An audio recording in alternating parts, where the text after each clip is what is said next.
అవి కుయ్యో మొర్రో కుయ్యో మొర్రో అని నక్క వద్దకు పోయి, నక్క, మా సమస్య తీరలేదు గాని ఒళ్ళు హూనమైంది, ఇప్పుడైనా చెప్పు, మాలో ఎవరు గొప్ప అని మూలిగాయి.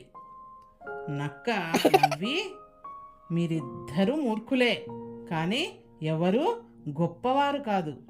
బలహీనులైన శక్తివంతులైన లోకానికి ఉపయోగపడ్డవారే గొప్పవారు. అగ్ని గొప్పదని దాన్ని ఎవరు ఆవలించుకోరు కదా. గొప్పతనం మంచి బుద్ధిని బట్టి ఉంటుంది.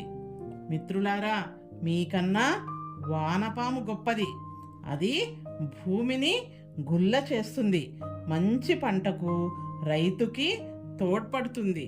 దాన్ని ముక్కలు చేసిన మీ మాదిరిగా కుంటిదైపోదు. ఆత్మవిశ్వాసంతో ఉన్న శరీరాన్ని